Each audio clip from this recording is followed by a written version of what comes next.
America के तड़के किए गए हवाई हमले के बाद ईरान ने जवाबी कार्रवाई का दावा किया है। ईरानी मीडिया के मुताबिक बंदर अब्बास एयरपोर्ट के पास हमले के बाद सुबह करीब 5 बजे उसे अमेरिकी एयरबेस को उसने निशाना बनाया है, जहां से ऑपरेशन लॉन्च हुआ था। हालांकि हमले की लोकेशन को सार्वजनिक नहीं किया गया, लेकिन इस पूरे इलाके में अब तनाव तेजी से बढ़ रहा है।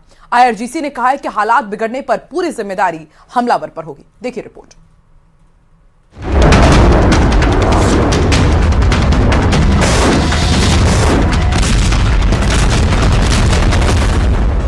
पश्चिम एशिया में फिर भड़की जंग की ज्वाला।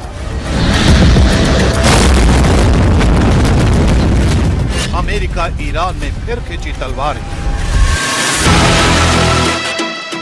ईरान के सैन्य ठिकाने पर अमेरिका का हमला।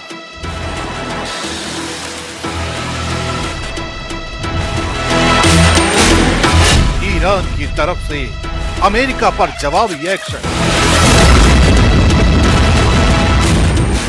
इन तस्वीरों ने दुनिया को फिर दहशत में ला दिया है,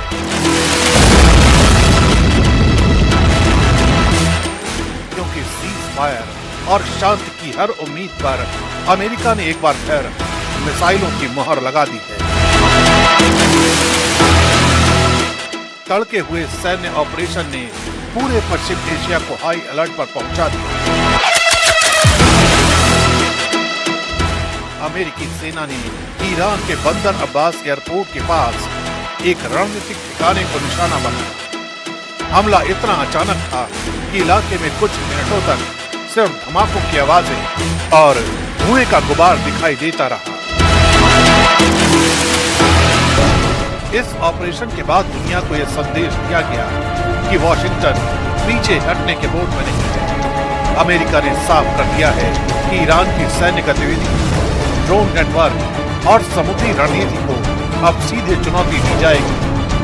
यही वजह है कि एक बार फिर पश्चिम एशिया युद्ध के मुहाने पर खड़ा दिखाई दे रहा है।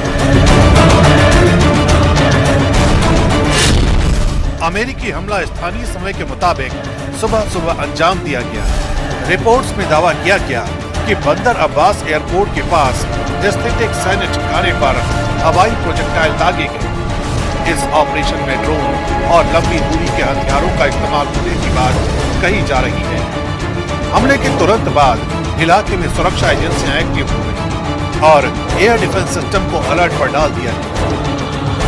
बताया जा रहा है कि हमला बेहद सटीक तरीके से किया गया ताकि ईरान के सैन्य नेटवर्क और रणनीतिक इंफ्रास्ट्रक्चर को नुकसान पहुंचाया जा सके। इस हमले से ये साफ है कि सिर्फ चेतावनी नहीं बल्कि शक्ति प्रदर्शन की थी। इसी हमले ने पूरे क्षेत्र में तनाव को और तक पहुंचा दिया है। लेकिन कहानी सिर्फ अमेरिकी हमले तक सीमित नहीं रही। कुछ ही घंटों बाद ईरान ने पलटवार का दावा करके हालात को और खतरनाक बना दिया। ईरान के रेवोल्यूशनरी गार्ड्स यानी IRGC ने कहा कि जिस अमेरिकी एयरबेस से ऑपरेशन लॉन्च हुआ था उसे सुबह करीब 4:50 पर निशाना बनाया गया। हालांकि ईरान ने उस एयरबेस की लोकेशन सार्वजनिक नहीं की, लेकिन संदेश साफ है। तेहरान ने चेतावनी दी है कि अगर दोबारा हमला हुआ तो जवाब पहले से कहीं ज्यादा निर्णायक और विनाशकारी होगा। ईरान ने यह भी कहा कि अब किसी बड़े टकराव की जिम्मेदारी पूरी तरह हमलावर पर होगी।